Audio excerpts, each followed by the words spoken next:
आपल्या जागेवरती उभं राहूया आणि आपल्या भक्तिगीताने आपल्या भक्तीला आपण सुरुवात करूया. नमा परममंगला गौरव तुला परमवत्सला.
प्रार्थना करूया.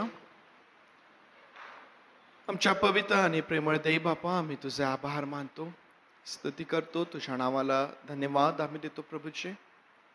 पुन्हा या पवित्र वारी पवित्र देव बापा तुझ्या भक्ती मंदिरामध्ये एकत्र येण्याकरिता तू आमचं सहाय्य करत आहेस, त्याबद्दल आभार मानतो, स्तुती करतो. देव बापा आम्ही तुझे आभार मानतो मागील संपूर्ण आठवडाभराकरिता प्रभू. या मागील सर्व दिवसांमध्ये तू आम्हा प्रत्येकाचा सांभाळ केलास प्रभू. तू आमची काळजी घेतलीस, आमच्या गरजा पुरविल्यात, आमच्या जाण्या येण्यामध्ये आमचं संरक्षण केलंस प्रभू. देव बापा तू आम्हास आशीर्वादित केलंस. तुझे मनापासून आभार मानतो आणि तुझी स्तुती करतो. पुन्हा आज या पवित्र वारी जेव्हा आम्ही तुझ्या समोर एकत्र येत आहोत प्रभू देव बापा, आमची विनंती आहे आम्हा प्रत्येकावरती तू दया कर प्रभू. आमच्या अपराधांचे आम्हास क्षमा कर पवित्र देव बापा. तुझ्या समक्षतेमध्ये आम्ही येत असताना पवित्र देव बापा तुझ्या पावित्र्याने युक्त होऊन पवित्र देव बापा तुझी भक्ती करण्यासाठी आज आमचं सहाय्य कर. तुला हवी तशी भक्ती करण्यासाठी देव बापा तू आम्हा प्रत्येकाचं सहाय्य कर प्रभू.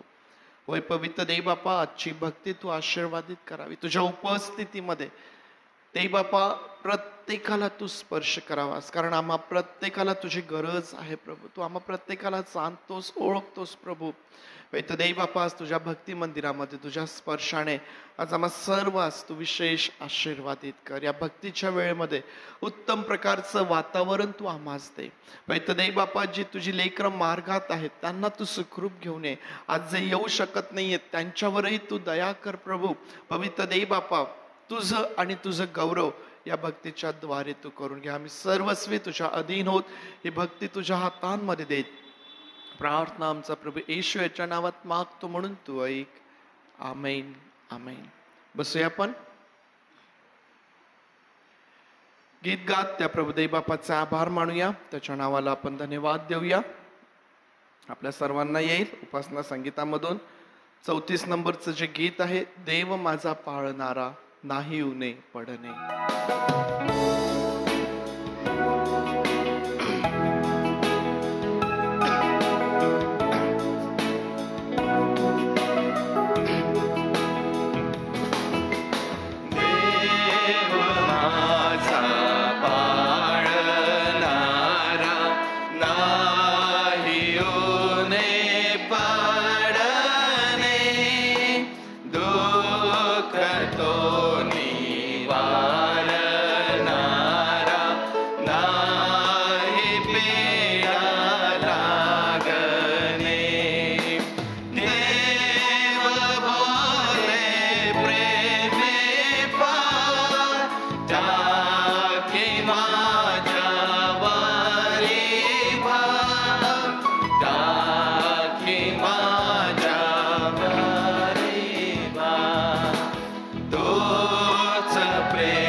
दया त्याची जन्मभरी नाही नाही संपणार, हर्षपूर्ण त्याच्या घरी सर्वदा मी राहणार.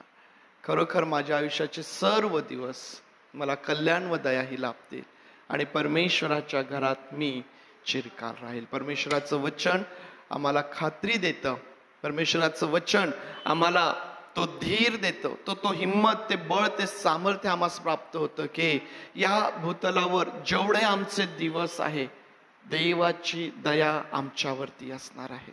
ती कधीही कमी होणार नाही, ती कधीही संपणार नाही. परमेश्वराच्या घरामध्ये चिरकाल राहण्याकरिता तुम्ही आणि मी आमंत्रित आहोत. किती मोठा आनंद, किती मोठा हर्ष आणि किती मोठा आशीर्वाद यामध्ये आहे. त्या देवबापाचं गौरव करूया. आणखीन एक गीत आपण गाऊया. आपल्या सर्वांना येईल उपासना संगीतामधून 45 नंबरचं गीत. किती गोड किती रे गोड नाम तव वाटे.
टिळक म्हणतात की मणमणा एक वासना तुझ्या सहजावे, हे आयु येथले तुझेच ते व्हावे. जो देव आम्हावरती आमच्या आयुष्याच्या सर्व दिवसांमध्ये दया करणारा परमेश्वर आहे, त्या परमेश्वराविषयीची आतुरता आणि या भूतलावरचं आमचं जीवन हे केवळ आणि केवळ त्याचं होणे, त्याच्याकरिता उपयोगात येणे, त्याच्या गौरवाकरिता आमचा प्रत्येक दिवस असणे. ज्यावेळेस ही भूक आणि ही तहान आमच्या जीवनामध्ये असते, मनुष्य आशीर्वादित जीवन जगतो. मनुष्य खऱ्या अर्थाने आशीर्वादित जीवन त्या ठिकाणी जगत असतो. एक स्तोत्र यावेळेस आपण वाचूया. आज बंधू विजय आपल्याकरिता एक स्तोत्र वाचते. सर्वांना सलाम. या ठिकाणी आपण स्तोत्र 84 वाचणार आहोत. हे सेनाधीश परमेश्वरा, तुझी निवासस्थाने किती रम्य आहेत. माझ्या जीवाला परमेश्वराच्या अंगणाची उत्कंठा लागली असून तो झुरत आहे. माझा जीव व देह जिवंत देवाला हर्षाने आरोळी मारित आहे. हे सेनाधीश परमेश्वरा, माझ्या राजा, माझ्या देवा, तुझ्या वेद्यांजवळ चिमण्याला घरट करण्यास आणि निवळीला आपल्या पिलांसाठी कोटे बांधण्यास स्थळे मिळाली आहेत. तुझ्या घरात राहण्याची केवढी धन्यता. ते निरंतर तुझी स्तुती करीत राहतील. ज्या मनुष्याला तुझ्यापासून सामर्थ्य प्राप्त होते, ज्या मनाला सियोनेच्या राजमार्गाचा ध्यास लागला आहे, ते केवढे धन्य. शोकजनक खोऱ्यातून जात असताना ते त्यांना झऱ्याचे स्थानच वाटते. अगोटीचा पाऊसही त्यांची आबादानी करतो. ते अधिकाधिक शक्ती पावत जातात. सियोनेत प्रत्येकाला देवाचे दर्शन लाभते. हे परमेश्वरा, सेनाधीश देवा, माझी प्रार्थना ऐक. हे याकोबाच्या देवा, कान दे. हे देवा, तू आमची ढाल आहेस. अवलोकन कर. तू आपल्या अभिषिक्ताच्या मुखाकडे दृष्टी लाव. खरोखर तुझ्या अंगणात एक दिवस हा सहस्त्र दिवसांपेक्षा उत्तम आहे. दुष्टाईच्या तंबूत राहण्यापेक्षा माझ्या देवाच्या घराचा द्वारपाळ होणे मला इष्ट वाटते. कारण परमेश्वर देव हा सूर्य व ढाल आहे. परमेश्वर अनुग्रह व गौरव देतो. जे सात्विकपणे चालतात त्यांना उत्तम ते दिल्या वाचून तो राहणार नाही. हे सेनाधीश परमेश्वरा, जो मनुष्य तुझ्यावर भाव ठेवतो तो कितीतरी धन्य. खरोखर देवाला धन्यवाद देऊ आणि परमेश्वराच्या अंगणात राहण्यासाठी, परमेश्वराच्या घरात राहण्यासाठी ही जी स्तोत्रकर्त्याची तळमळ आहे, ही तळमळ आपल्याला या ठिकाणी दिसते. खरोखर वचन 12 आपल्याला सांगतं, हे सेनाधीश परमेश्वरा, जो मनुष्य तुझ्यावर भाव ठेवतो तो कितीतरी धन्य. आणि ज्या व्यक्तीला खरोखर परमेश्वराच्या घरात राहण्याची तळमळ लागलेली आहे आणि तो धन्य आणि धन्यच आहे. आणि खरोखर ती तळमळ तुमची कशी असली पाहिजे, आपल्याला तसं पाहता या स्तोत्रातील प्रत्येक वचन जे आहे ते अंडरलाईन करण्यासारखं आहे, ते अधोरेखित करण्यासारखं आहे. कारण की जर या प्रकारे आपल्याला परमेश्वराच्या घरात येण्याची जर तळमळ आहे तर आपल्याला धन्य केल्या वाचून परमेश्वर राहणार नाही. धन्यवाद. देवबापाचा आभार मानूया परमेश्वराच्या अगणित उपकारांसाठी, त्याच्या दयेसाठी. आम्ही काय त्याला देणार? आमच्या ओठांचं स्तुतिरूपी फळ जे त्याला आवडतं, आत्म्याने आणि खरेपणाने परमेश्वराची स्तुती करणे, परमेश्वराची आराधना करणे, परमेश्वराच्या नावाला उंचाविणे, अंतःकरणापासून त्याचे आभार मानणे, हे त्याला आवडतं. आणि म्हणून काही गीतांच्या द्वारे देवबापाची स्तुती करूया. क्वायर यावेळेस पुढे येईल. क्वायर बरोबर परमेश्वराची आराधना करूया, त्याच्या नावाला आपण धन्यवाद देऊया. सभी को जय मसीह की। आज सुंदर सा दिन परमेश्वर ने हम सभी को दिखाया, उसके लिए उसका धन्यवाद करता हूँ। और सबसे पहले मैं कुछ वचन के द्वारा आपको कुछ बताना चाहूँगा। परमेश्वर की स्तुति करते हैं। भजन संहिता 1वां अध्याय 1 से लेकर 3 तक मैं आपके सामने पढ़ूंगा। हे सारी पृथ्वी के लोगों, यहोवा का जय जयकार करो, आनंद से यहोवा की आराधना करो, जय जयकार के साथ उसके सम्मुख आओ। निश्चय जानो कि यहोवा ही परमेश्वर है, उसी ने हमको बनाया और हम उसी के हैं। हम उसकी प्रजा और उसकी चराई के भेड़े हैं। एक और वचन पढ़ना चाहूँगा, रोमियो 8वां अध्याय 18वां वचन। क्योंकि मैं समझता हूँ कि इस समय के दुख और क्लेश उस महिमा के सामने जो हम पर प्रकट होने वाली है कुछ भी नहीं है। हालेलुया। और उसकी स्तुति महिमा के लिए हम कुछ गीत गाएंगे और पहला गीत गाएंगे प्रभु तव नाम सुवंदित गा।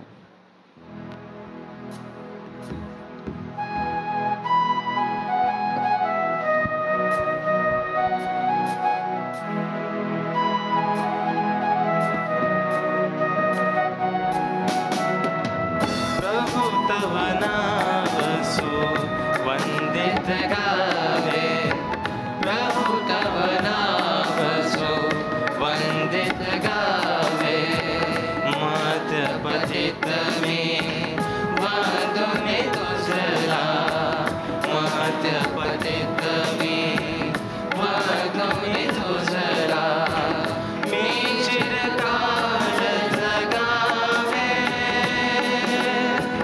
मैं चिरकाल जगावे,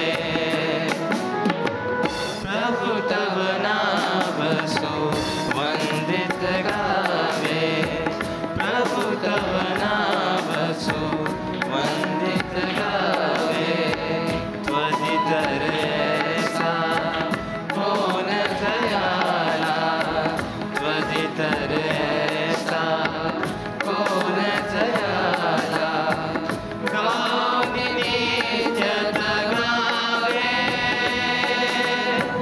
गावे नित्यत गावे,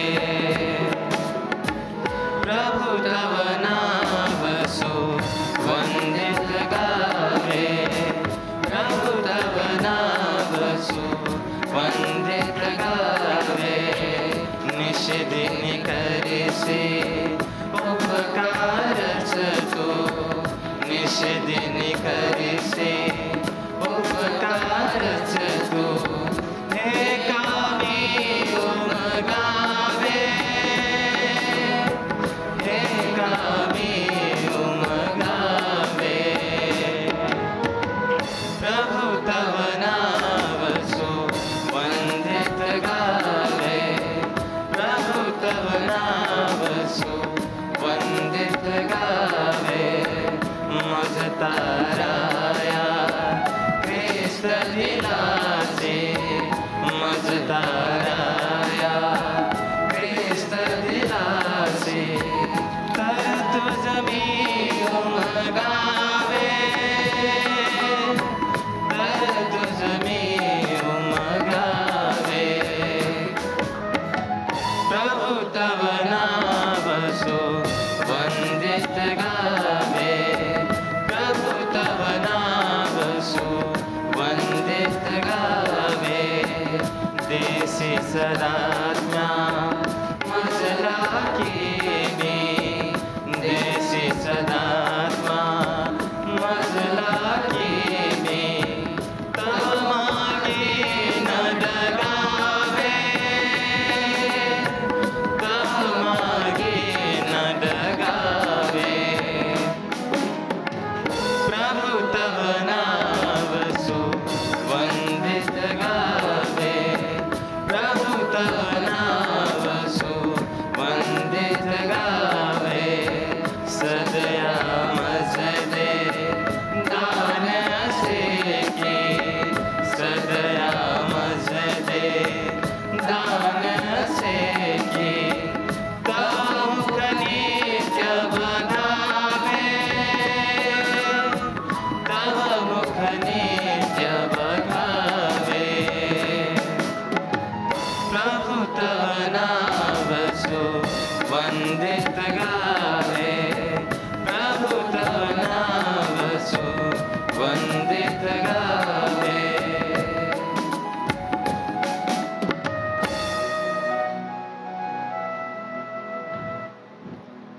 अगला गीत हम गाएंगे जो हम सभी को आता है, जय जय दोनशो, जय जय यीशु।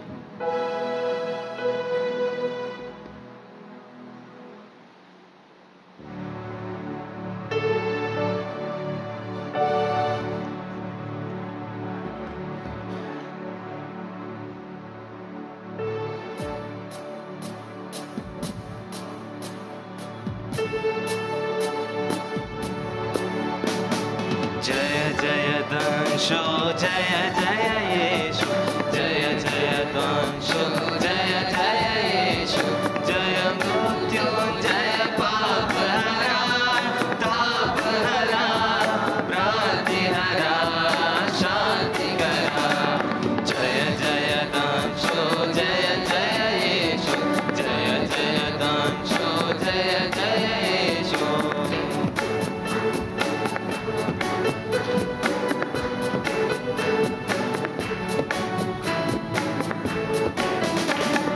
खेळलेल्या खांबाला दिसशी सकला शुभ तू विलयानेशी खेळलेल्या खांबाला दिसशी सकला शुभ तू विलयानेशी अनुतापेचा ताप प्रभो मी अनुतापेचा ताप प्रभो मी पापहरा तापहरा व्याधिहरा शांतिकरा पतितो द्वारा परमो द्वारा पतितो द्वारा परमो द्वारा संस्कृती सारा पापहरा तापहरा व्याधिहरा शांतिकरा जय जय दांशो जय जय येशू जय जय दांशो जय जय येशू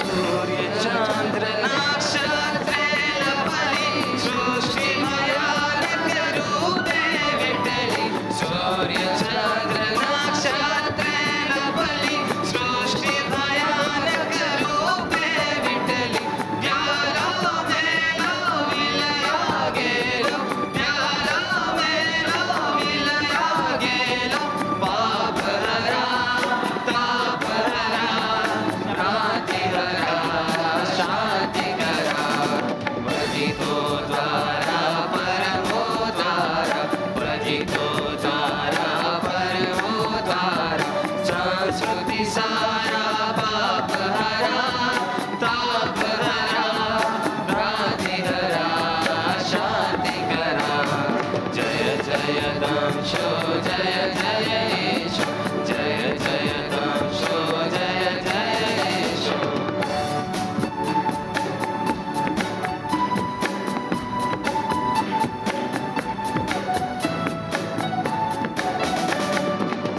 सुख हरना जी गुनी मरना सजन रमना तू येशी सुख हरना जी गुनी मरना सजन रमना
अगला गीत हम गाएंगे तारीफ तारीफ।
भजन संहिता उसका 71वां अध्याय 23वां वचन ऐसा कहता है, जब मैं तेरा भजन गाऊंगा तब अपने मुंह से और अपने प्राण से भी जो तूने बचा लिया है जय जयकार करूंगा। आइए हमें गीत गाए भजो नाम जपो नाम। आपसे विनंती है कि आप सब भी ताली बजाकर गीत गाएं।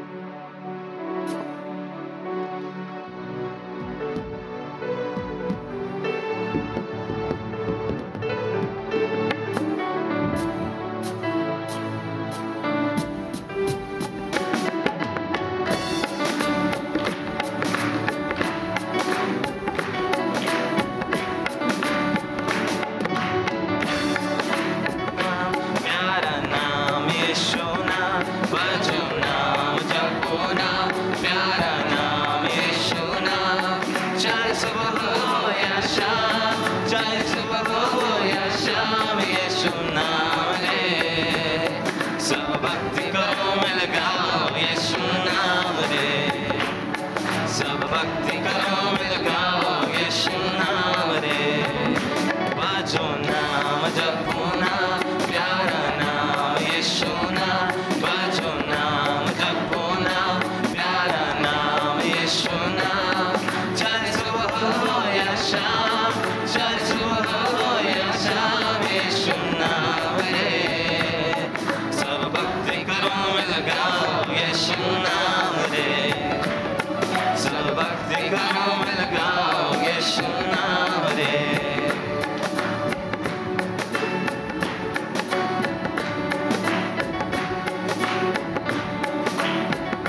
लगाओ यीशु नाम रे।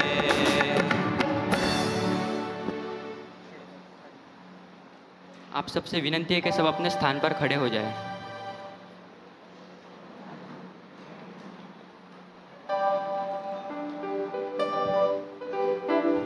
परमेश्वर का वचन ऐसा कहता है, दूसरे कुरिन्थियों उसका 3 अध्याय 17 वचन, प्रभु तो आत्मा है और जहाँ कहीं प्रभु का आत्मा है वहाँ स्वतंत्रता है। आइए हम अपने आंखों को बंद करेंगे, अपने हाथों को ऊंचा करेंगे, परमेश्वर के लिए अपने हाथों को ऊंचा करेंगे, उसको निहारेंगे और उसको धन्यवाद करेंगे, क्योंकि वही हमको संभालता है, वही हमको चलाता है और वही हमको पापों से छुड़ाता है। आइए गीत गाएंगे और आंखों को बंद करें।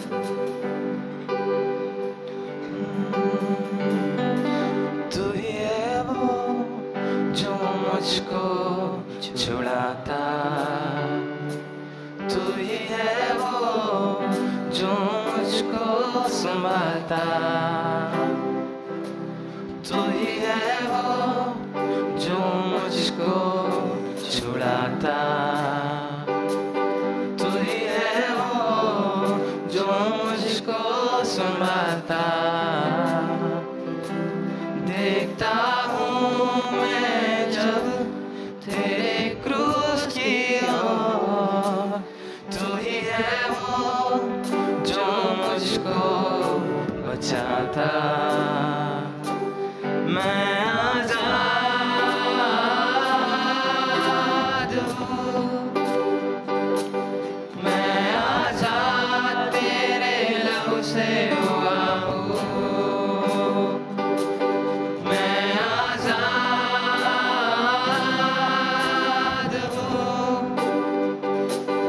मैं आजाद तेरे लहू से हुआ हूँ। तू ही है वो जो मुझको उठाता, तू ही है वो जो मुझको चलाता। देखता हूँ मैं जब तेरे क्रूस की ओर, तू ही है वो जो मुझको दौड़ाता। मैं आजाद हूँ, मैं आजाद तेरे लहू से हुआ हूँ, मैं आजाद हूँ, मैं आजाद तेरे लहू से हुआ हूँ। टूटे सारे बंधन आजाद मैं हुआ हूँ, टूटे सारे बंधन आजाद मैं हुआ हूँ, मैं आजाद तेरे लहू से हुआ हूँ, मैं आजाद तेरे लहू से हुआ हूँ, मैं आजाद तेरे लहू से हुआ हूँ, मैं आजाद तेरे लहू से हुआ हूँ, मैं आजाद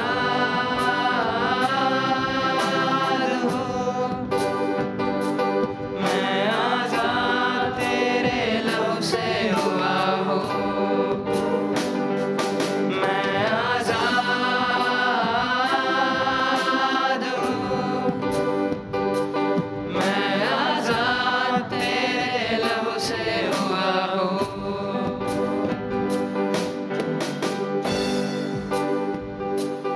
मैं आजाद हूँ, मैं आजाद तेरे लहू से हुआ हूँ, मैं आजाद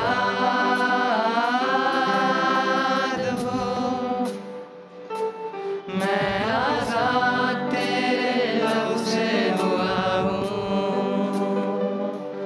मैं आजाद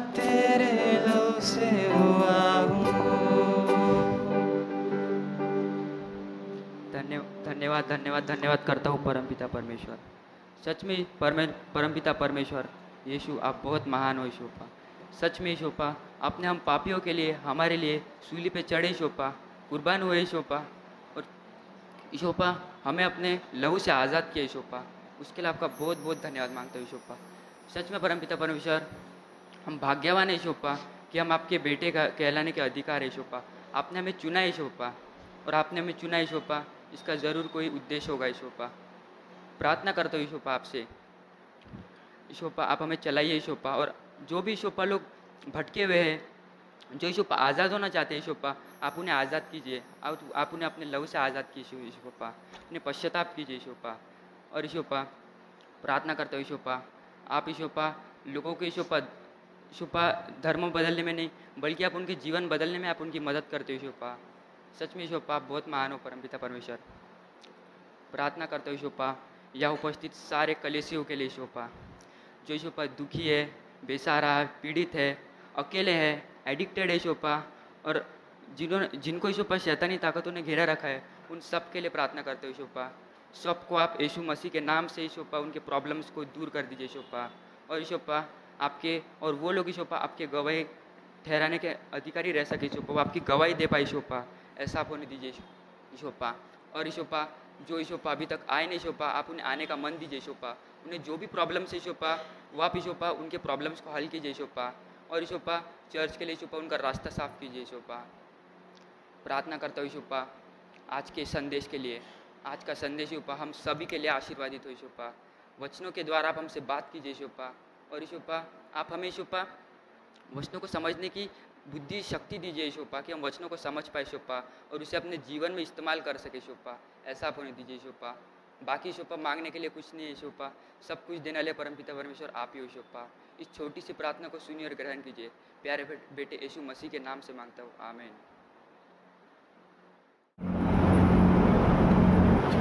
फिलिप्पियरास पत्र 2 अध्याय आणि 12 ते 15 पर्यंत वचने आपण वाचूया। 12 ते 15. म्हणून माझ्या प्रियजन हो, जे तुम्ही सर्वदा आज्ञापालन करत आला, ते तुम्ही मी जवळ असता केवळ नव्हे तर विशेष करून आता, म्हणजे मी जवळ नसतानाही भीत भीत व कापत आपले तारण साधून घ्या। कारण इच्छा करणे व कृती करणे हे तुमच्या ठाई आपल्या सत्संकल्पासाठी साधून देणारा तो देव आहे। जे काही तुम्ही कराल ते कुरकुर व वादविवाद न करता करा, यासाठी की या कुटील व विपरीत पिढीत तुम्ही निर्दोष व निरुपद्रवी अशी देवाची निष्कलंक मुले असे व्हावे। त्या लोकांमध्ये तुम्ही जीवनाचे वचन पुढे करून दाखवताना ज्योतीसारखे जगात दिसता। परमेश्वर देवा, वचने आपल्यासाठी आशीर्वादाची करोत प्रार्थना करूया। प्रभू देव बाबा, पुन्हा एकदा आम्ही तुझ्या वचनांकडं आमचं लक्ष लावलेलं आहे। प्रभू, तुझ्या वचनांवरती आम्ही मनन करत असताना आमचं सहाय्य कर, समजण्यासाठी प्रभू ते स्वीकारण्यासाठी तू सहाय्य कर, आणि जी तुझी इच्छा आहे प्रभू पवित्र देव बाबा, ती तू आमच्या जीवनामध्ये वास कर। तुझ्या वचनाचं सामर्थ्य पुन्हा एकदा सर्वांना अनुभवण्याकरिता मागतो म्हणून तू म्हणते स्टँडर्डला म्हणते हे तिथं फिलिप्पियरास पत्र यावरती आपण अभ्यास करत आहोत। आणि फिलिप्पियरास पत्रावरती अभ्यास करत असताना किती अध्याय आहेत याच्यामध्ये? 4 अध्याय आहेत। एका महिन्यामध्ये किती वेळेस वाचून झाले? 4 अध्याय। 4च तर अध्याय आहेत, ते फार नाही।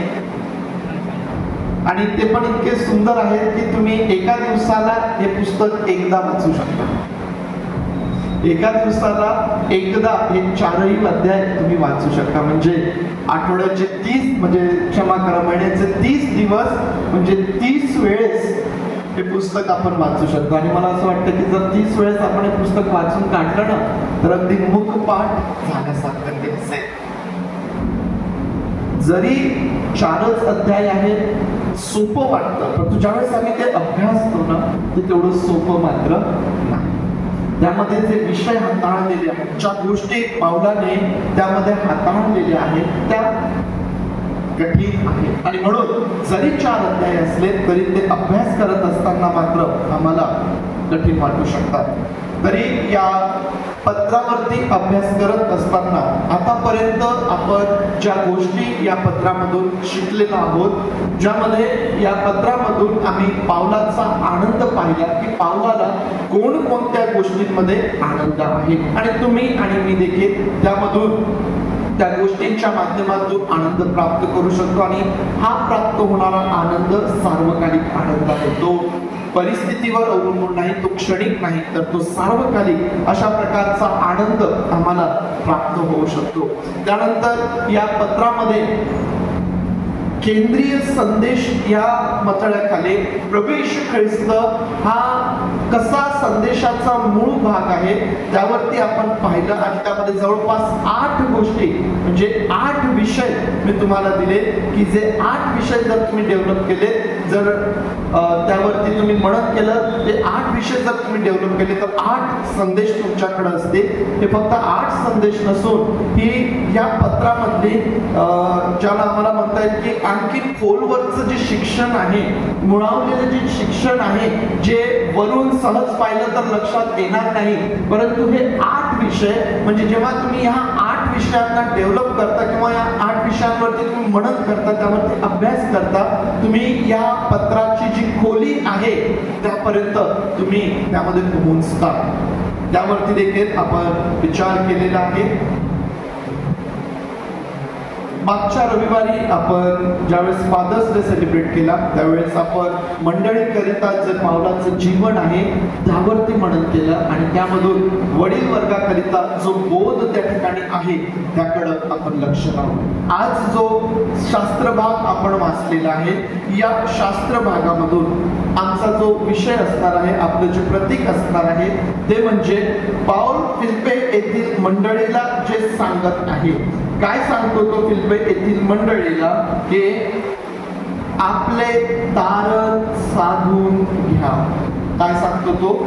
पाऊल फिलिप्पे येथील मंडळीला पत्र लिहित असताना तो असं म्हणतो 12व्याच वचनामध्ये की म्हणून माझ्या प्रियजन हो, जे तुम्ही सर्वदा आज्ञापालन करत आला आहात ते तुम्ही मी जवळ असता केवळ नव्हे तर विशेष करून आता म्हणजे मी जवळ नसताही भीत व कापत आपले तारण साधून घ्या. आज या विषयाकडं आपण काही वेळ लक्ष लावणार आहोत. आपले तारण साधून घ्या. हा जो संदर्भ आहे, हा जो शास्त्र भाग आहे, या शास्त्र भागामध्ये तारण हा जो महत्वाचा विषय पाऊल या ठिकाणी बोलत आहे, या विषयाकडे ज्यावेळेस आम्ही आमचं लक्ष लावतो आम्हाला असं समजून येतं की या पत्राचा, पावलाच्या सेवेचा, पावलाच्या कष्टांचा, पाऊल जे श्रम घेत आहे त्याचा, किंवा प्रभू येशू ख्रिस्त जो या जगात आला त्याचा, मंडळी आज जी अस्तित्वात आहे या मंडळीचा जो उद्देश आहे तो उद्देश म्हणजे तारण.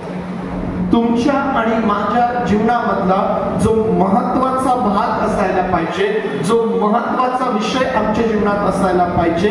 जरी आमच्या जीवनामध्ये वेगवेगळ्या प्रकारचे कष्ट आहेत, आमच्या जीवनामध्ये वेगवेगळ्या प्रकारचे श्रम आहेत, आमच्या जीवनामध्ये वेगवेगळ्या प्रकारचे आजार आहेत, आमच्या जीवनामध्ये वेगवेगळ्या प्रकारचे दुःख आहेत, या जगामध्ये असताना आम्ही अनेक समस्यांना तोंड देत आहोत. असं असतानाही आमच्या जीवनाचा मुख्य उद्देश, आमच्या जीवनामधला मुख्य भाग म्हणजे आमचं तारण असायला पाहिजे. आमचं लक्ष दैनंदिन जीवनामध्ये, रोजच्या जीवनामध्ये या सर्व गोष्टींना आम्ही तोंड देत असताना आमचं तारण साधून घेणे ह्याकडं आमचं लक्ष असायला पाहिजे. कारण आम्हाला माहिती आहे की या जगामधले आमचे दुःख, या जगामधले आमचे आजार, या जगामधले आमचे श्रम, आमचे कष्ट, आमच्या समस्या या क्षणिक आहेत, या संपणाऱ्या आहेत.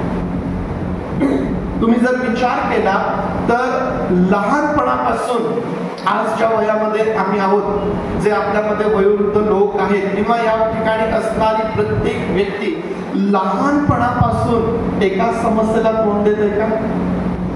एकाच आजाराच्या गोळ्या औषधं तुम्ही घेत आहात का? आम्ही जर पाहिलं तर ते क्षणिक आहेत, ते तात्पुरते आहेत, ते बदलणारे आहेत, ते जगापुरती आहेत. परंतु आमचं तारण जे आहे ते आम्हाला सार्वकालिक जीवनाकडे घेऊन जाणार आहे. आणि म्हणून परमेश्वराच्या घरामध्ये चिरकाल राहण्यासाठी, सार्वकालिक जीवनासाठी जे तुम्ही आणि मी आमंत्रित आहोत, देवाच्या राज्याकरिता जे वेगळे केलेले आहोत, त्या तुमच्या आणि माझ्या जीवनाचा मुख्य उद्देश किंवा मुख्य भाग जे आहे, ज्या गोष्टीला आम्ही प्रथम स्थान द्यावं, प्राधान्य द्यावं, ते म्हणजे आमचं तारण त्या ठिकाणी असायला पाहिजे. आणि म्हणून आज जेव्हा या विषयाकडे आम्ही पाहत आहोत ना, पुन्हा एकदा तारणावरती आम्हाला आमच्या जीवनामध्ये तारणाचं जे स्थान आहे किंवा आमचं जे तारण आहे त्याकडं, त्याविषयी आम्हाला परीक्षण करता येईल, त्याविषयी आम्हाला विचार करता येईल. आणि म्हणून जो पहिला विचार मला तुमच्या समोर ठेवायचा आहे तो म्हणजे आमचं जे तारण आहे. पाऊल जे या मंडळीला म्हणतो की आपले तारण साधून घ्या. तारण सार्वकालिक जीवनाची एक संधी म्हणून आम्हाला पाहायला मिळेल. तारण सार्वकालिक जीवनाची एक संधी म्हणून आम्ही त्याकडे पाहू शकतो. पाऊल म्हणतो की आपलं तारण साधून घ्या. साधून घ्या म्हणजे संधी साधून घ्या. तारणाची संधी आहे, आपलं तारण तुम्ही साधून घ्या. का बरं पाऊल असं म्हणतो? कारण त्या ठिकाणी मनुष्याच्या जीवनाला एक मर्यादा आहे. आम्हा कोणालाही आमचं आयुष्य किती आहे, आमचं जीवन किती आहे हे आम्हाला माहित नाही. आमचे दिवस जे आहेत ते मोजून ठेवलेले आहेत आणि ते देवाला माहित आहे. आम्ही किती दिवस या जगामध्ये असणार आहोत ही संधी आहे. कारण एकदा का मनुष्याचा श्वास बंद झाला, एकदा का मनुष्याने या भूतलावरती आपले डोळे बंद केले की मग मात्र ही संधी त्याच्यासाठी राहत नाही. तुम्ही मृत व्यक्तीसाठी कितीही प्रार्थना करा, तुम्ही मृत व्यक्तीसाठी कितीही मेमोरियल सर्व्हिसेस करा, तुम्ही मृत व्यक्तीसाठी काहीही करा, त्याच्या आत्म्याच्या शांतीसाठी प्रार्थना करा, तुम्हाला करता येईल ते करा, परंतु हे सर्व व्यर्थ आहे. हे सर्व व्यर्थ आहे. कारण जोपर्यंत मनुष्याचा श्वास चालू आहे तोपर्यंत त्याच्याकडे संधी आहे. वचन सांगतं, माती तुझी स्तुती करेल काय? नाही करणार. आणि म्हणून पाऊल या ठिकाणी आम्हाला सांगतो की मी जवळ असतानाच नाही तर आता, म्हणजे जेव्हा मी तुमच्या जवळ नाही अशाही स्थितीमध्ये तुम्ही भीत व कापत आपलं तारण साधून घ्या. आणि आज प्रियांनो, जरी आम्ही देवाच्या राज्याकरिता, सार्वकालिक जीवनाकरिता आमंत्रित असे आहोत, तरीही प्रियांनो, आम्ही जर आमच्या जीवनाचं परीक्षण केलं ना, आम्हाला पाहायला मिळेल की आम्ही या महत्वाच्या विषयाकडं, या तारणाकडं आम्ही पुष्कळदा दुर्लक्ष करत असतो. आमचं लक्ष कोणत्या गोष्टींकडे असतं? आमचं लक्ष असतं की या जगामध्ये आमचं जीवन कसं सुखकर होईल, आमचे कष्ट कसे कमी होतील, आमचे श्रम कसे कमी होतील, आमच्या जीवनातल्या समस्या कशा सोडविल्या जातील. आमचं लक्ष या जगातल्या समस्या आणि अडचणींकडे असतात प्रियांनो. आणि आम्ही हे समजून घ्यावं की आमच्या समस्या, आमच्या अडचणी या नेहमी आमच्या सोबत असणार आहे. परंतु तारणाची संधी ही फक्त तोपर्यंतच आहे जोपर्यंत आमचा श्वास चालू आहे तोपर्यंत. आणि म्हणून आम्हा प्रत्येकाची ही आवश्यकता आहे की आम्ही त्याकडं विशेष लक्ष द्यायला पाहिजे. तारण ही सार्वकालिक जीवनाची संधी आहे. पाऊल म्हणतो ती साधून घ्या आणि ही संधी जोपर्यंत आमचा श्वास चालू आहे, जोपर्यंत आम्ही या भूतलावरती जिवंत आहोत, तोपर्यंतच ती आम्हाला आहे. प्रियांनो, ज्यावेळेस मनुष्याचं तारण होतं, आपण एक गृहीत धरूया की या ठिकाणी जे आम्ही सर्वजण आहोत त्या प्रत्येकाचं तारण झालेलं आहे. मग तारणामध्ये काय होतं? तारणामध्ये काय होतं? माझं तारण झालं म्हणजे काय झालं? माझं तारण झालं म्हणजे माझ्या पापांची क्षमा झालेली आहे. माझं तारण झालं म्हणजे मला पवित्र आणि शुद्ध करण्यात आलेलं आहे. माझं तारण झालं म्हणजे मला देवाची मुले होण्याचा अधिकार मिळालेला आहे. माझं तारण झालं म्हणजे मला स्वर्गात अधिकार मिळालेला आहे. माझं तारण झालं म्हणजे मी स्वर्गाचा नागरिक आता झालेलो आहे. माझं तारण झालं म्हणजे पवित्र आत्म्याचं सामर्थ्य मला प्राप्त झालेलं आहे. माझं तारण झालं आहे म्हणजे माझा नवा जन्म झालेला आहे. माझं तारण झालं आहे म्हणजे माझ्या जीवनामध्ये एक मोठा बदल त्या ठिकाणी घडून आलेला आहे.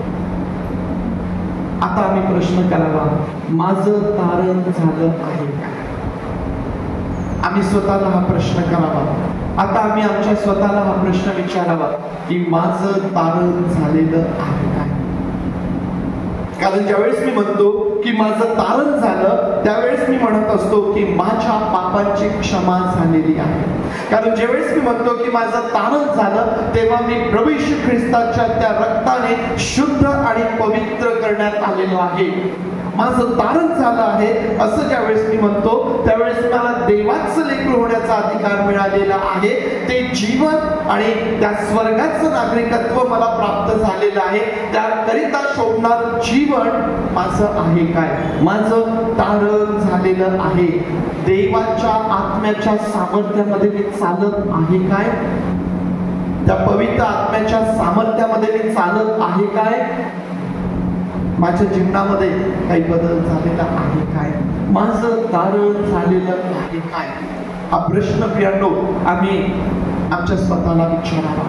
आणि जर आम्हाला नकारात्मक उत्तर मिळतं, जर आम्हाला उत्तर मिळतं की ह्या गोष्टीचा अनुभव माझ्या जीवनात नाही, काय करण्याची आवश्यकता आहे? गुडघ्यांवरती येण्याची आवश्यकता. परमेश्वरासमोर स्वतःला झोकून देण्याची आवश्यकता आहे. त्याच्या उपस्थितीची भूक आणि तहान, ज्या प्रकारे दावीद म्हणतो की त्या तारणाचा आनंद मला पुन्हा येऊ दे, तू माझ्या ठाई ते नवीन हृदय तू उत्पन्न कर. आम्हाला देवाच्या समोर स्वतःला घेऊन जाण्याची गरज आहे. कारण आमच्या जीवनामध्ये तारण हे महत्वाचं आहे. आमच्या जीवनातलं प्राधान्य असणारा हा भाग आहे. आमच्या जीवनामध्ये सर्वात उंचावरती जे गाठण्याकरिता पाऊल या मंडळीला म्हणतो की तारण तुम्ही आपलं साधून घ्या. कापत कापत भीक भीक, कापत कापत आणि भीक भीक ते तुम्ही साधून घ्या. कापत कापत आणि भीक भीक तुम्ही ते साधून घ्या. ज्यातून आम्हाला त्याचं महत्व, त्याचं गांभीर्य आम्हाला त्या ठिकाणी पाऊल सांगण्याचा प्रयत्न करत आहे. त्याचं पावित्र्य, त्याचं गांभीर्य आम्हाला सांगण्याचा प्रयत्न तो करतो. आणि पाऊल काय म्हणतो माहिती का? की मी जवळ असतानाच नाही तर आता मी दूर आहे अशा वेळेला. का बरं पाऊल या ठिकाणी ह्या गोष्टी सांगत आहे? पाऊल ज्यावेळेस या लोकांना सांगतो की तुम्ही आज्ञापालन करत आलेला आहात, ही चांगली गोष्ट आहे. मी जवळ असतानाच नाही, परंतु आता विशेष करून जेव्हा मी दूर आहे, तुमचं आज्ञापालन, धार्मिकतेचं तुमचं जीवन हे मला दाखविण्यासाठी नाही, हे मला दाखविण्यासाठी नाही, तर देवाला भीत, देवाला कापत तुम्ही ते साधून घ्या. पुष्कळदा आम्हाला पाहायला भेटतं की आमचं धार्मिकतेचं जे जीवन आहे ना, हे कशा प्रकारचं झालेलं असतं माहितीये? आमच्या घरी पाहुणे येत असले की आम्ही काय करतो? आमच्या घरी आम्हाला कळालं की आमच्या घरी पाहुणे येतात, आम्ही काय करतो? आमचं घर जे आहे ते सावरतो पहिल्यांदा. बरोबर? काही अस्ताव्यस्त आहे का? कुठं काही घाण आहे का? बेडवरची बेडशीट चांगली आहे का की ती बदलण्याची गरज आहे? आम्ही तयारी करतो. कोणासाठी? पाहुणे ज्यावेळेस आमच्या घरी येतील, लोक ज्यावेळेस आमच्या घरी येतील, त्यांना बरं वाटावं, त्यांनी आम्हाला नाव ठेवून हे कसं यांचं राहणं, यांच्या घरात किती पसारा आहे, यांच्या घरामध्ये किती घाण आहे, अस्ताव्यस्त आमचं जीवन दिसू नये. पुष्कळदा आमचं धार्मिकतेचं जीवनही असंच झालेलं असतं, लोकांना दाखवण्यासाठी. पाऊल म्हणतो की मी जवळ असतानाच नाही, तर आता जेव्हा मी तुमच्या जवळ नाहीये तेव्हाही तुमचं आज्ञा पालन करणं, तेव्हाही तुमचं भीत आणि कापत जे तारण साधून घेणं आहे, याकडं तुम्ही ते सतत करीत राहा. प्रभू येशू ख्रिस्ताने शास्त्री आणि परुषी यांच्या धार्मिकतेला दोष लावला. काय कारण आहे? एका ठिकाणी प्रभू येशू ख्रिस्त आम्हाला म्हणतो की तुमची धार्मिकता यांच्यापेक्षा अधिक झाल्याशिवाय तुम्हाला स्वर्गाच्या राज्यात प्रवेश नाही. तोच प्रभू येशू ख्रिस्त शास्त्री आणि परुषी यांच्या धार्मिकतेला दोष लावतो, कारण शास्त्री आणि परुषी यांची धार्मिकता जी आहे ना, ती मनुष्याला दाखवण्यासाठी, मनुष्याला संतुष्ट करण्यासाठी, मनुष्याकडून मान सन्मान मिळवण्याकरिताची होती. अशा प्रकारची धार्मिकता देवाला संतुष्ट करू शकत नाही. देवाला संतुष्ट करू शकत नाही. आणि म्हणून प्रियांनो, आमचं तारण साधून घेणं जे असेल, हे आमचं जे धार्मिकतेचं जीवन असेल, ते कोणा मनुष्याला संतोष मिळण्याकरिता नसून ते देवाच्या गौरवाकरिता आहे. त्यातून देवाचं गौरव असावं. मग मला कोणी पाहत असो अथवा नसो. विचार करा, एक साधी कल्पना करा. पाहुणे येत असताना ज्या प्रकारे आम्ही आमचं घर करून ठेवतो, जर तो आमच्या जीवनाचा एक भाग झालेला असेल तर तसं घर आमचं रोज असेल तर किती चांगली गोष्ट आहे. कोणी येऊ अथवा न येऊ, आमचं घर हे म्हणजे न कळतही आमच्या घरी कोणी आलं तर त्यांना असं वाटायला पाहिजे की अरे, त्यांना आधी कल्पना होती का ते आम्ही येणार आहोत. आमचं धार्मिकतेचं जीवन आहे ना, तुम्ही मंडळीत असा, तुम्ही एकांतात असा, तुम्ही कुठेही असा, ते सारखंच असायला पाहिजे. देवाला त्यामधून आनंद मिळायला पाहिजे, देवाला त्यामधून गौरव मिळायला पाहिजे. प्रियांनो, तारण ही सार्वकालिक जीवनाची संधी आहे. पाऊल म्हणतो की तुम्ही ती साधून घ्या.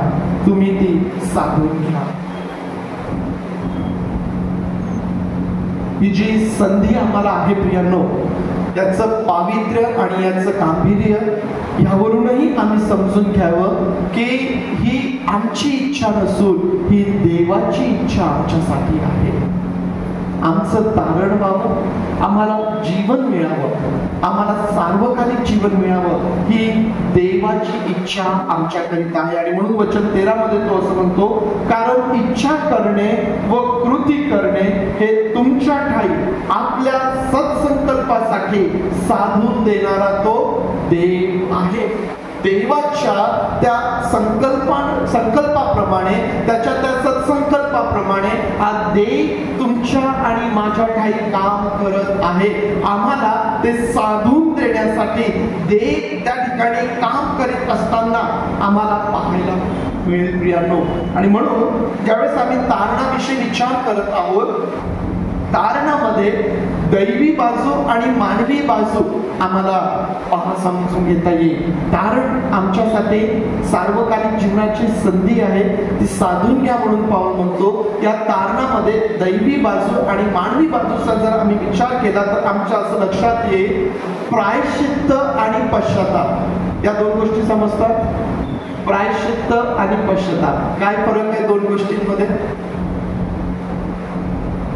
मनुष्य प्रायश्चित्त करतो आणि पश्चाताप करतो. आता या दोन्ही एकच बाबी आहेत की दोघांमध्ये अंतर आहे, दोघांमध्ये काही फरक आहे? काही सांगता येईल कोणाला? प्रायश्चित्त आणि पश्चाताप यांच्यामध्ये काय अंतर आहे, काय फरक आहे? प्रायश्चित्त आणि पश्चाताप. पश्चातापाकडे पश्चातापाचा ज्यावेळेस आम्ही विचार करतो, आम्ही आमच्या पापांसाठी दुःख करतो आणि त्या पापांपासून आम्ही फिरतो. ते परत आम्ही करणार नाही म्हणून आम्ही त्यापासून दूर होऊन देवाच्या जवळ जातो. परंतु ज्यावेळेस आम्ही प्रायश्चित्त करतो म्हणतो ना, या प्रायश्चित्तामध्ये दुःखाबरोबरच त्या ठिकाणी किंमत भरून देणे देखील येतं. प्रायश्चित्त करणे म्हणजे त्या चुकीसाठी, त्या पापासाठी केवळ दुःख करणे नव्हे तर त्याची किंमत देखील भरून देणे हा भाग त्यामध्ये येतो. आणि म्हणून प्रियांनो, ज्यावेळेस आम्ही तारणाची दैवी बाजू आणि मानवी बाजूचा विचार करतो ना, आमच्या तारणासाठी, आमच्या पाप क्षमेसाठी ख्रिस्ताने वधस्तंभावरती प्रायश्चित्त केलेलं आहे. त्याने तुमची आणि माझी किंमत, तुमच्यासाठी आणि माझ्यासाठी किंमत जी आहे ती त्या ठिकाणी त्याने भरून दिलेली आहे. ही आहे दैवी बाजू. आणि मानवी बाजू जी आहे पश्चाताप, ती बाजू तुमची आणि माझी आहे की आम्हाला आमच्या पापांसाठी पश्चाताप करणे आणि त्यापासून परत फिरणे, देवाकडे वळणे हे आमच्या जीवनामध्ये व्हायला पाहिजे. प्रायश्चित्त प्रभू येशू ख्रिस्ताने वधस्तंभावरती केलेलं आहे. दुःख आणि दुःखाबरोबर त्या पापाबद्दलची किंमत त्याने मोजून दिलेली आहे. आता पश्चाताप करणे हे तुमच्याकडं आणि माझ्याकडं आहे. आणि म्हणून ज्यावेळेस आम्ही तारणामध्ये मानवी बाजूचा विचार करतो, दैवी बाजू तर आम्हाला माहित आहे, आम्ही ज्यावेळेस मानवी बाजूचा विचार करतो त्यावेळेस ही आमची जबाबदारी आहे. पश्चाताप करणे, विश्वास ठेवणे आणि देवाला योग्य प्रतिसाद देणे. तारणामध्ये आमची काय बाजू आहे, आमची काय जबाबदारी आहे? देवा आमच्यावरती बळजबरी करणार नाही, तो आमच्यावरती बळजबरी करणार नाही. त्याने ज्या प्रकारे त्याची बाजू पूर्ण केली, आम्हाला आमची बाजू देखील पूर्ण करायची आहे. आणि पश्चाताप करणे, विश्वास ठेवणे, आमच्या पापांच्या क्षमेसाठी प्रभू येशू ख्रिस्तावरती विश्वास ठेवणे, त्याने जे केलेलं आहे त्यावरती विश्वास ठेवणे ही आमची जबाबदारी आहे.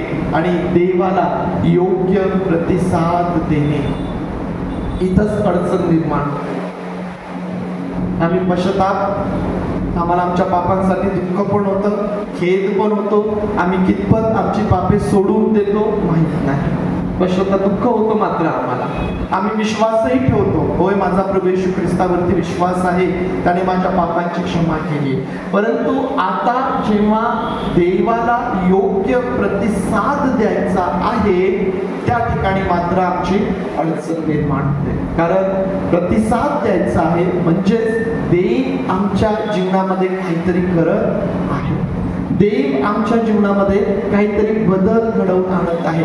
तारणामध्ये आम्हाला माहित आहे, माझं तारण झालं म्हणजे माझं जीवन बदलून गेलं, माझ्या जीवनामध्ये बदल आलेला आहे. मग हा बदल जो यायला पाहिजे, हा बदल जो घडून येतो, हा बदल देवाचा आत्मा आमच्या जीवनामध्ये घडवून आणत असतो. आणि त्यासाठी आम्हाला योग्य प्रतिसाद त्या ठिकाणी द्यायचा असतो. प्रियांनो, आम्हाला माहित आहे की जेव्हा पावलाचं तारण झालं ना, ज्यावेळेस पावलाला देवाचं दर्शन झालं, पावलाच्या जीवनात काही बदल आला की नाही आला?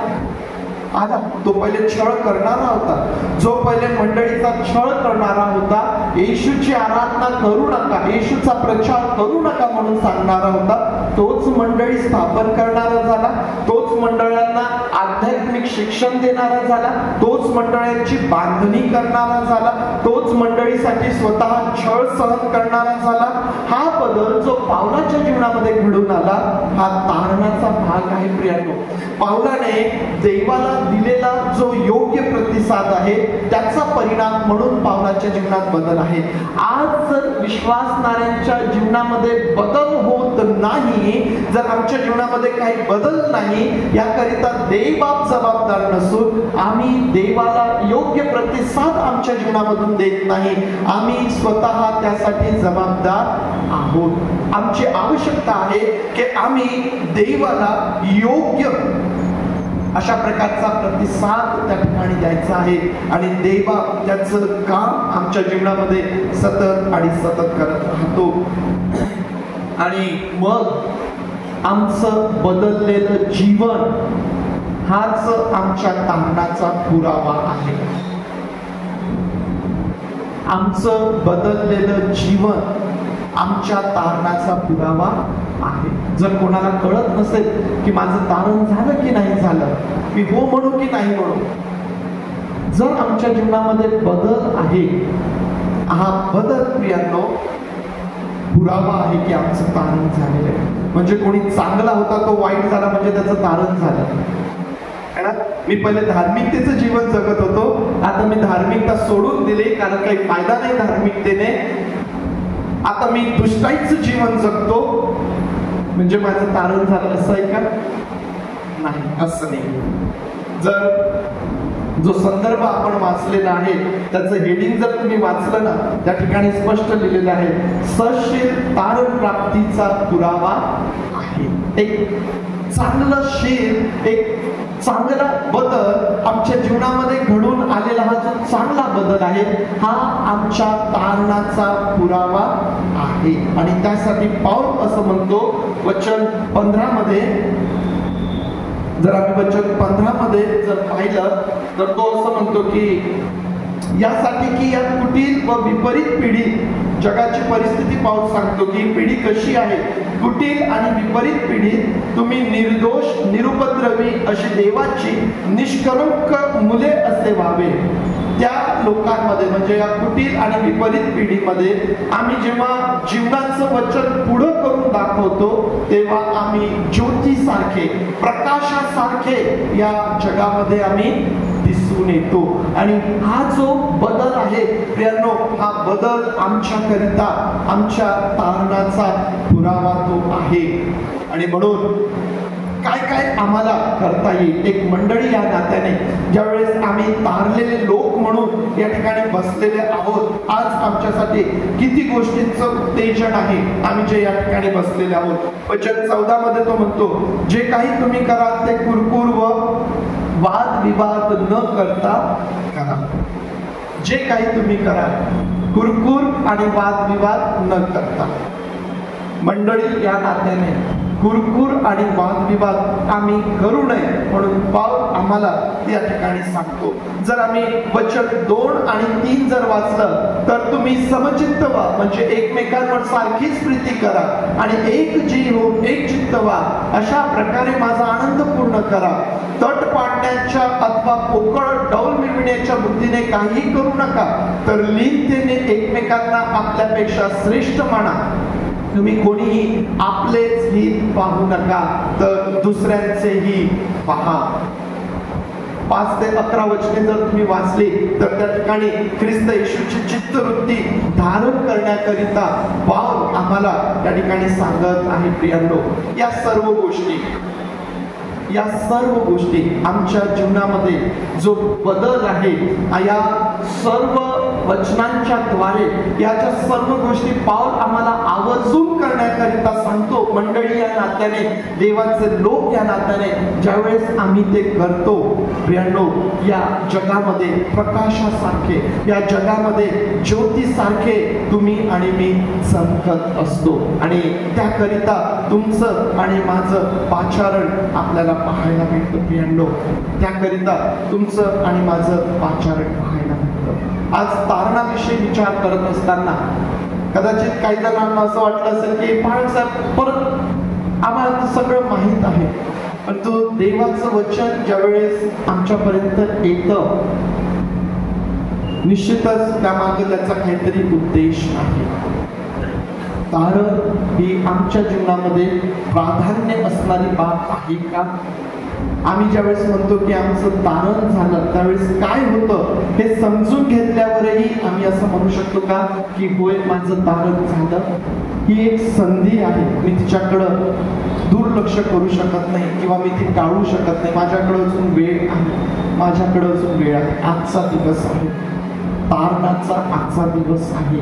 ही संधी तुमच्यासाठी आणि माझ्यासाठी आहे. या आपले डोळे आपण बंद करूया आणि आज जे देवबापाचं वचन आमच्याकरिता आहे त्याकडे आपलं लक्ष लावत असताना आम्हाला हे समजून आलेलं आहे की आमचं तारण हे आमच्या चांगल्या कृत्यांकडून नाही, परंतु आमची चांगली कृत्ये आमच्या तारणाचा पुरावा मात्र ती आहेत.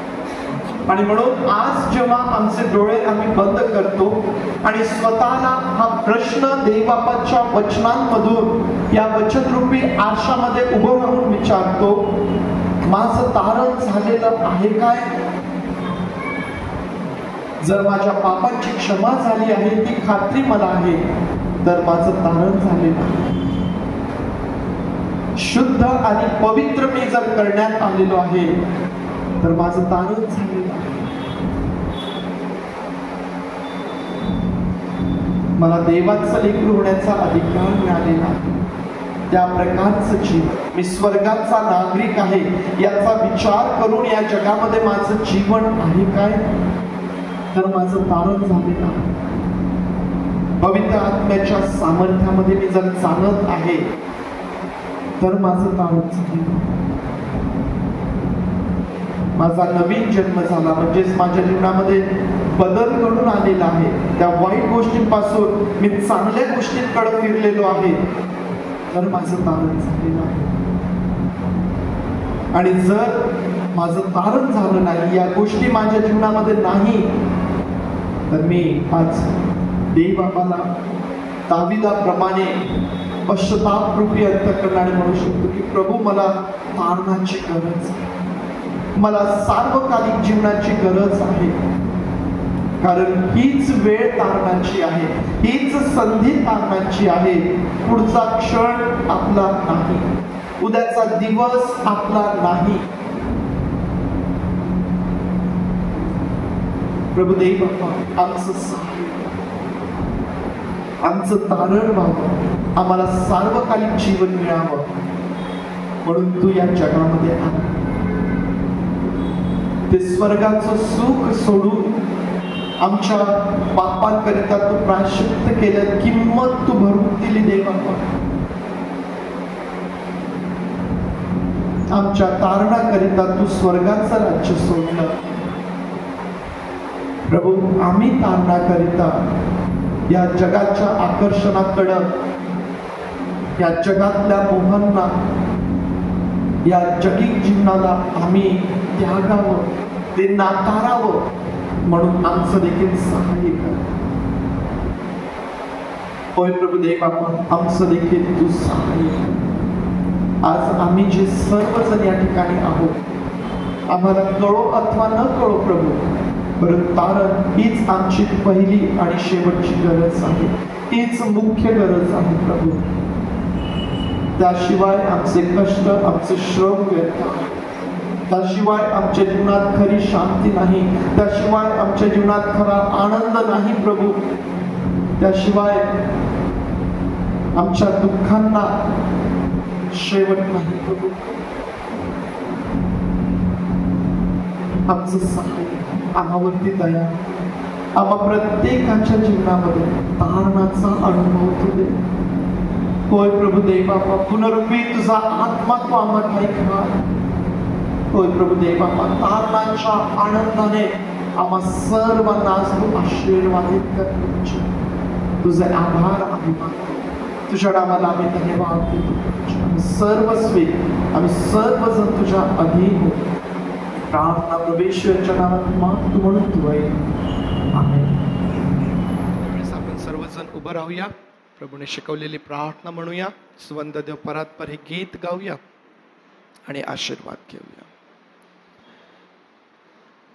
हे आमच्या स्वर्गातील बापा, तुझे नाम पवित्र मानले जाव, तुझे राज्य येव, जसे स्वर्गात तसेच पृथ्वी.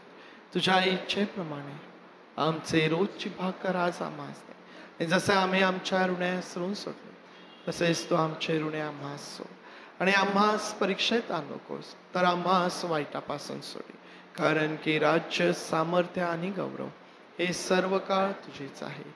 आमेन.